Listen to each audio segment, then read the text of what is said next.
Hey, and welcome to the Mum Boss Method podcast. I hope you are well. I'm recording this on a Thursday morning. Nothing really to report about the weather out there.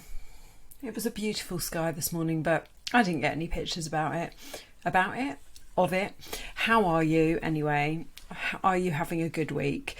I want to talk to you a bit about how you're feeling when you're having a bad day, when your mood is low, and how you can change that. Because it's that time of year, there's lots of stress, the kids are getting hyped up for Christmas, your social calendar is heaving. And by the way, I'm going to talk about, social plans for December next week. You feel pulled in all of the directions. There's illness everywhere you look. I get it. I feel it. I'm with you.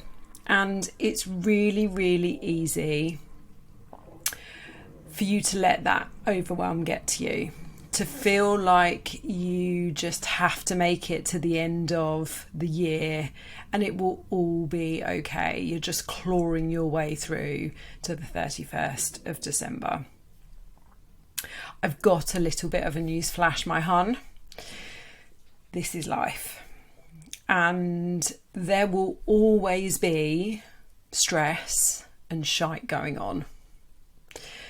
And I don't know about you, but on New Year's Eve, you might scroll social media, and every year on New Year's Eve, I see so many social posts saying, good riddance, XXX year, or whatever. You've been rubbish. I can't wait for you to be gone. I see that every year. Multiple posts, not just one or two. Like I'd say I see that every third post on New Year's Eve. And so that just shows us that, every year there is something. And I don't want to be negative Nancy about this, but life is just life. And I think I've said this on a podcast recently, and I know I've been saying it to my clients because I heard it from Chloe Madeley, who is, one coach that I really look up to. Life is neither good nor bad. Life is just life. And sometimes there's bumps and mountains and humps in the road, and sometimes it's a really clear path, but it's life and that's the way it goes. Why am I talking about this? What are you talking about, Chrissy? How is this going to help me? What I want to do is to give you a concept to help with this, because I know this time of year is, the stress is probably different to the stress of the summer holidays. I know it's different to the stress of the summer holidays or any school holiday. I know this time of year the stress is different to just general working life. But what I'm saying is there will always be stresses and ups and downs, right? So, and also I've just realised my stomach is really rumbling because I've just eaten my breakfast. So if you can hear that on the podcast, I'm really sorry. So the thing I want to talk to you about today is negativity bias. And you might have heard of this. It's talked about a lot in the political arena, in the media, but you can apply this concept, and it does apply to general everyday life. And being aware of this negativity bias can really help you on a daily basis. And it's also linked to your all or nothing, on the wagon, off the wagon mindset as well. I need to do a little cough. Hold on. So I want to give you, through this, I'm going to give you some examples, right? And the first example, I'm not going to name names, but the first example is one of my clients this week has had a bad week. and various things are going on. There's lots of stress with her children. her husband's been ill. Work is really busy. She's not sleeping. And just things are a bit crazy. And I got a message from her at 8 a.m. on Wednesday morning, and she had already decided at 8 a.m. on Wednesday morning that it was going to be a bad day. And so I went through exactly what I'm going to take you through with her in a shorter version. So I really hope that she listens to this. I know she will, but she'd already written off Wednesday as a bad day now at 8 a.m. Now, if you subscribe to Wednesday being hump day because you work Monday to Friday, right, that's fine. Wednesday is hump day of your working week. But actually there are 7 days in the week, and Wednesday at 8 a.m. is only, I'm not even going to do the maths. I'm not very good at doing the maths, but it's not even halfway through the week, right? So if you've already decided that it's a bad week, the chances are you will write off the rest of the week mentally by doing this. And then when you've written it off mentally, you're going to write it off physically as well. You're actually going to take the actions that write off that bad week, right? It's the same as if it gets to Wednesday and you've not done a workout yet, or you've not managed to get an outside walk in, or you've not, I'm talking about weight loss examples now, if you've not tracked your food, well, that's okay, start now. Anyway, this is negativity bias in action. Okay, so this is where you look for and seek out the negatives around you, and that you have strong emotional reactions to them. Now, what I don't want you to hear is that the negative things that are going on don't deserve strong emotional reactions, okay? Because these negative things that are going on could be really upsetting and really stressful and really hard to deal with. But what you will do if you are sitting in negativity bias is you will look for everything that is negative, and then even the smallest things that are negative will become bigger in your mind, okay? So I'm not minimizing the negative situations and the difficult and challenging and stressful situations that are going on in life for you. But what I want you to know is these reactions, this place of sitting in negativity is normal. There's so much research on this, so much studying has been done, and everyone does it. Everyone does it. That negativity bias is linked to another concept called loss aversion. Okay, and this is where the pain of losing is seen as twice as powerful as the pleasure of gaining. So you mentally prepare for the negative, and this is where, are you a glass half empty or glass half full type of person comes from. And I have to admit that I have to work really hard not to be a glass half empty type of person. So, everything I'm sharing with you is stuff I experience as well, and that I have to work on. And at the end of this podcast, I'm going to give you some tips and some things that, did I say tips or did I say tits? Some tips and some things that I do to help myself with this, right? But what you do is you mentally prepare for the negative. You assume the worst, because then to your brain is telling you it won't hurt as much. Oh, well, I knew this would happen. The problem with this, in relation to weight loss, in relation to fitness, in relation to health, in relation to menopause, because, this is something I see in mood, attitude, frame of mind in my perimenopausal clients as well, is that you're mentally preparing for the worst and for that bad day and for everything to be shit. And then what happens is you have no motivation to make the positive choices because you've already decided that day, that situation, that week is going to be a bad one. So why would I bother going to the effort of making the best choices with the information given? So let's say you start a new weight loss plan, right? Okay, so whether you come and work with me or you go and do something else, and you go into it thinking, well, I'm not going to lose weight because I never do. Nothing ever works for me. What do you think will happen?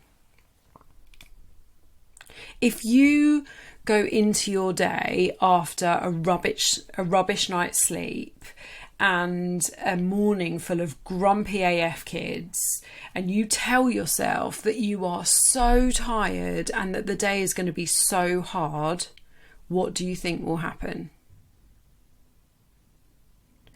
You might have heard this saying before, where focus goes, energy flows.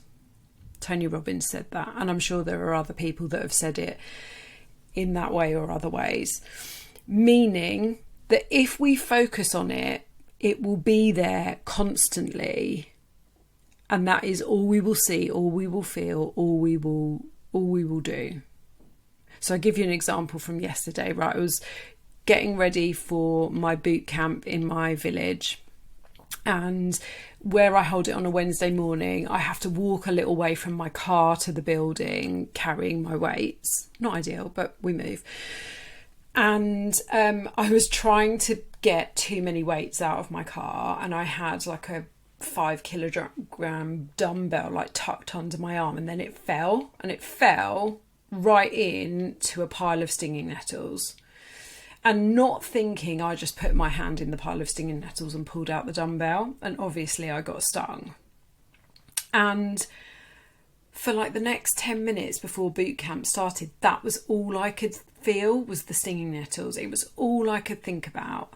And then boot camp started, and so for an hour I was focused on the ladies in boot camp. There was music, we were moving around, we were having a good time.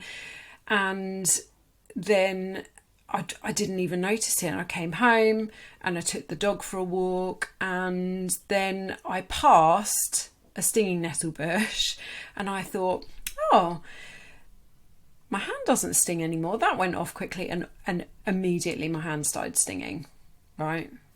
Now, someone possibly might tell me that there's some other concept going on there, but where focus goes, energy flows. For a good hour and a half, my hand hadn't stung. And then the minute I saw some stinging nettles and thought about it, it started stinging, right?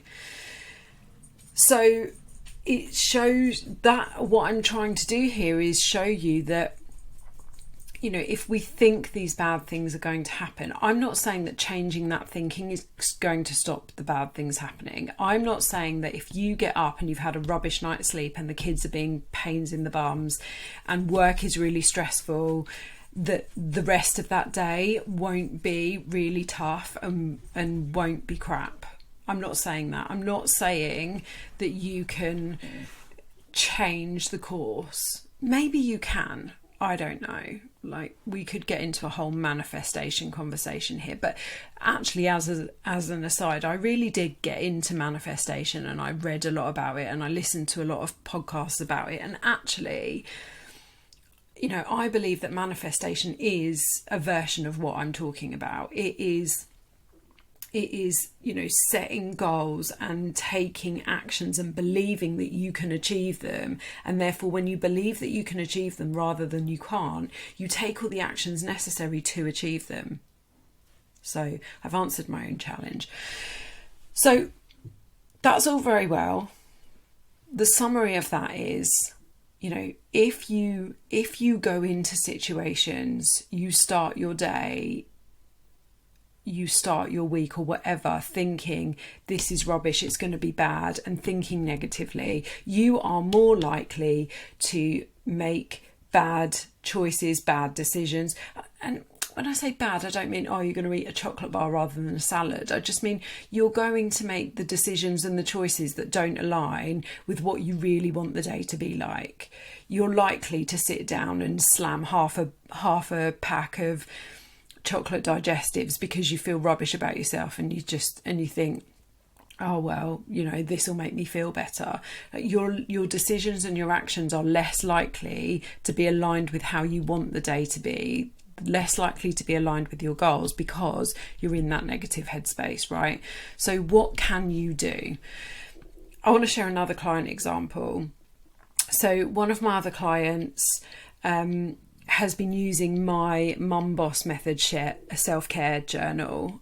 She bought it when it came out, and she's been journaling daily, and it's really working for her. It's working to help her with her fat loss. It's working to help her with how she's feeling. It's helping her to work with her emotional eating and unpick that. But she had a bad few days, and so she stopped journaling, particularly journaling in the evening. And the reason she told us on our coaching call last night that she stopped is because she'd had a bad day. She didn't have anything positive to write in the journal, so why bother? Let me tell you, so if you journal, this is exactly when you should journal. If you don't journal and the things I'm saying to you are resonating, then you should get a journal. And the link to my journal is in the show notes, just as a little plug, shameless plug. But if you don't journal, this is exactly why you should journal. And exactly when you should journal as well is when you are having a bad day. And what we talked about last night on our coaching call was, I likened this to that all or nothing mentality that you have with food, or you have with exercise, or you have with dieting. You're either on the diet or you're way off the diet. You're either exercising 3 times a week or you're barely getting out for a walk. If you either do it 100% perfectly or you're not doing anything at all. So I can't do it perfectly this week, so I won't bother. I'm not going to do it at all. And here's the thing. Something is always better than nothing, but I'm not going to delve right into that one because that's a different topic, okay? But the trick to overcoming the constant battle in your head of bad days is to force yourself to see the good. And this is the conversation I had with my client last night. You got that journal to help yourself, but when you're having a bad day, you're choosing not to use the journal to help yourself. Right, let me see if this on-the-spot analogy is going to work. I've just been to the dentist and got a filling, so I'm just going to stop cleaning my teeth because I've got a filling. That doesn't make sense, right? I don't know if that analogy works, but we're going to go with it. Right? You're taking action to try and make yourself feel better, but then you have a bad day and that bad day, by the way, could be, I'm really tired. It could be if you're on a weight loss journey, my eating wasn't great. I didn't get in any exercise, or it could just be, I'm in a bad mood, so I'm not going to bother. If you take action and force yourself to see the positives, you will start to see more positives, because where focus goes, energy flows, right? So what we want to do is we want to stop constantly seeing the negatives, and we want to start seeing more positives. Next time you're driving or walking down the street, right, I want you to pick like a specific make and model of a car in your head, right? And I bet you, or a colour of a car, and I bet you see loads of those cars. I remember this when my husband got his Tesla, and he got it like 3 years ago, so they weren't as regular on the street as they are now. But all of a sudden, when he got that Tesla, I saw Teslas everywhere, whereas I feel like I never saw them very much before. And when we're driving in that car, we see a lot of that car. Like when I got, from the sublime to the extreme here, or whatever that saying is, when I got my Kia Sportage, my first ever Kia Sportage, which was like 6 years ago, or maybe longer, 9 years ago, I feel like that's all I saw when I knew I was getting a Kia Sportage, all I saw on the roads with other people driving Kia Sportages, and I was like, oh, that one's nice in that colour. Oh, I like that one. So because when you start to think about one thing, when your focus goes, your energy flows, you start to see more of them.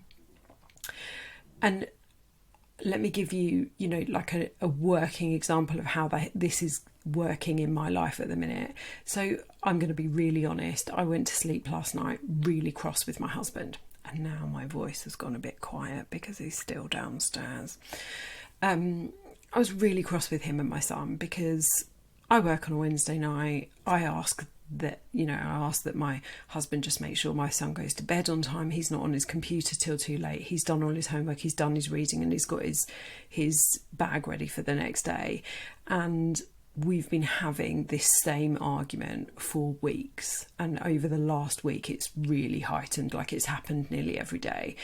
And on Wednesday nights I'm coaching my clients, so that's where my focus is. I'm there 100% for my clients, and I wasn't very well last night either, so I did my coaching call from my bed and then I was going straight to sleep afterwards. And I came down to my office to put my laptop away, and I could see my son at 10 to 10 was still playing on his computer, and I just was not happy with my husband. But you know what? I've been cross with him for about a week for the same thing, and being cross with him and being cross with Charlie about it is getting me nowhere. It's not changing the behaviour, and actually what it's doing is meaning I'm getting up in a bad mood every day, and then that's what I'm focusing on, and that's where my energy is going. So this morning, after I really spookily listened to a meditation about negativity bias, and then decided to, no, it is really weird because I was talking to my clients about this last night. Then I listened to a meditation about it, which was just the next meditation on my list. I didn't choose it. And then I decided to record a podcast about it. Funny that, isn't it? I just decided after that meditation, you know what, I'm just going to see the joy in this day. I'm just going to change my attitude today. I'm not going to expect there to be stress this morning. I'm not going to go into the day grumpy. I'm just going to go into it and expect it to be a good day. And you know what? This morning has been so much easier because I have a choice and you have a choice. Okay. 9 out of 10 times you can choose to see the situation differently or see the rest of the day differently. Okay. I don't know, let me pick something. Right, the dog is sick. And I know that's happened to a couple of my clients recently. It's happened to my mother-in-law recently. And you could choose to let that fact, and don't get me wrong, if my dog was sick, I would be absolutely devastated. But you can choose to say, okay, that's going on. What positives can we find in the rest of the day? Or you didn't make your breakfast, so you've had to just grab some toast on the way out. And within your weight loss journey, that's not ideal. Okay, fine. What's the next decision you can make that is a positive one? Because 9 out of 10 times you can make that choice to see it differently. In fact, I'd say it was more than 9 out of 10 times. You can take the action. You can choose to make those bad days, in quotation marks, okay days. They might not be good days, but they could be okay days. And you can choose not to focus on the bad bits of it, because what that means is you will notice more good. If you start to notice more good things, that becomes the bigger piece. So how will this affect your journey, whether it's a weight loss, fitness, menopause, or just generally your life? Okay, well, if you can start to see more positives, even the small positives, those accumulate and become the natural standpoint. So, for example, when we were talking last night, and my client who has been journaling said, I had a bad day. I just couldn't think of anything that was good that day. Okay, well, you've kept your baby alive. Like, seriously, you've kept your baby alive. You've brushed your teeth. You've got dressed. They're good things. the sun's shining, the dog gave you a cuddle. Like, it doesn't have to be big things, because once you start noticing the smaller good things, the bigger good things scream in your face. Okay. So I really hope that helps you to just reframe some of the bad days and the bad situations. And I want to end this with just a few things that I do to help me every day with this. So I've already mentioned journaling. I have a journal that you can get on Amazon. The link is in the show notes, but if you just search either for Chrissy Hiller in Amazon or the Mum Boss Method Self-Care Journal, you can find it there. That's got lots of prompts and lots of helpful stuff in it to help you every day. I meditate. I used to tell myself I couldn't meditate. I used to think, well, I just think all the time when I'm meditating. But again, that's me trying to be a perfectionist. Meditating isn't about being perfect. So I meditate. I use an app called Insight Timer, which is completely free. Talking to other people, you know, I often rant at my brother about stuff that's going on, and some of my closest friends. I get outside, I go for a walk, and that really helps me as well. Just being outside in fresh air just helps me to really reframe things. And I listen to podcasts. I listen to some really funny podcasts that really help me to see things differently. And I have a coach. I have a coach that helps me to reframe what's going on in life in general, and helps me to sort through the overwhelm that is sometimes going on in my life. So they're just some of the things that I do, practical, investing in myself as well. And I hope that from this you've realised that it's perfectly natural to feel like this, but you also can change it. You've got that power, you've got that choice. If you would like to talk to me about how I can help you in your health, fitness, weight loss, menopause journey, then do get in touch. All of my details are in the show notes, or you can come and find me on Instagram, the Mum Boss Method, or on Facebook, Chrissy Hiller. And yeah, have an awesome day, guys. I really do hope that you can go and, after listening to this, go and find something that brings you joy. Lots of love. Bye. Mwah.